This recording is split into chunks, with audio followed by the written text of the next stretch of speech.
Séverine Chorda-Ambrojo, je rappelle que vous êtes tête de liste unie pour QERS, une formation citoyenne sans étiquette. Conseillère municipale dans l'opposition QERSoise au cours de ces 6 dernières années, vous êtes l'une des 4 femmes tête de liste pour 8 listes à présenter une candidature à QERS. Autrement dit, 4 femmes face à 4 hommes. Le jeu ne risque-t-il pas d'être très serré face aux uns et aux autres ? Pour commencer, je voudrais vous citer 2 chiffres.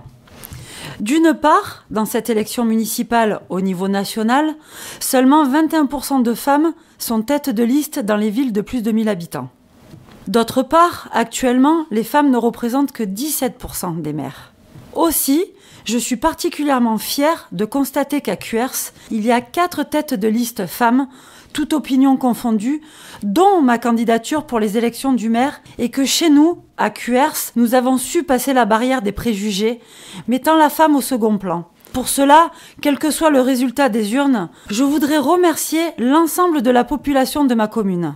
Pour autant, cette élection s'annonce difficile pour chacune des parties en présence. En effet, vous êtes face à des formations politiques notoires, comme La République En Marche, ou le Rassemblement National qui bénéficie de sa notoriété nationale et avait déjà terminé bon second à l'élection municipale de 2014.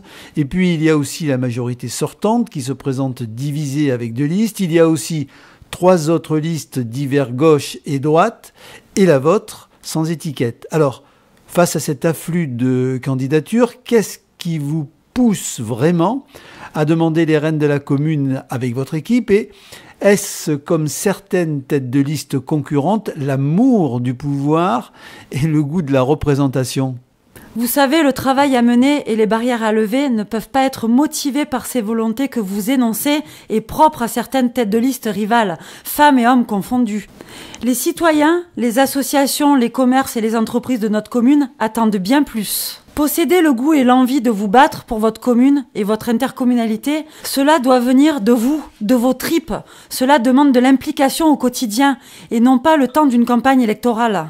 Je suis présente auprès des QERSois depuis plusieurs années, dont 6 au sein de l'opposition en tant que conseillère municipale. Vous savez, les acteurs locaux ont besoin d'être accompagnés dans un projet de service et de bien commun, même s'ils ne le verbalisent pas de la sorte. C'est donc une vision et une volonté pour faire évoluer la commune qui vous anime. À l'image du sens du service public, avoir une vision pour notre commune est primordial. Il est nécessaire de se projeter dans un avenir à moyen et long terme pour mener à bien les projets structurants que nous envisageons de réaliser. Vous savez, il y a un temps pour tout aujourd'hui. Le temps du renouvellement est venu pour notre commune. Notre programme comporte des mesures simples et peu coûteuses, réalisables immédiatement, et des projets échelonnés sur une décennie mobilisant des moyens plus conséquents. En début de mandat, toutes les études seront lancées pour déterminer un calendrier des réalisations et une concertation publique sera mise en place lorsqu'il s'agira de projets d'envergure engageant un financement conséquent. Mais je n'ai pas de projet pharaonique structurel contrairement à d'autres candidats. Tout est dit dans le programme que nous avons édité. Il n'y aura pas de surprise. Mon principal objectif, durant tout notre mandat, consistera à maîtriser la pression fiscale de manière à ne pas impacter le pouvoir d'achat de la population.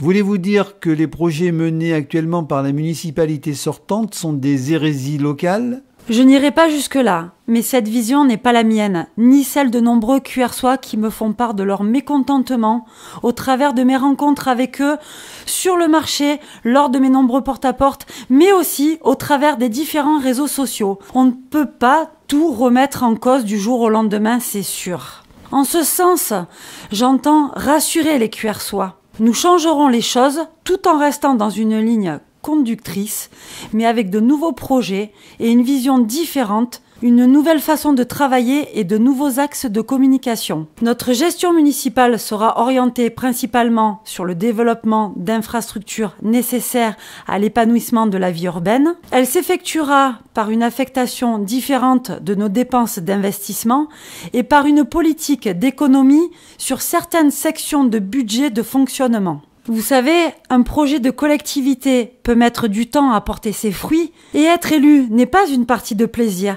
mais une volonté qui vous anime pour faire en sorte que les gens qui vous entourent se sentent bien chez eux et entre eux. La qualité de vie sera notre priorité absolue. Le retour de terrain que j'entends ça et là est plutôt appréciable, car je suis sûre de présenter un projet adapté aux besoins des Cuersoises et Cuersois, et j'espère le concrétiser dimanche prochain. Je vous remercie, Séverine Chordan-Ambrogio.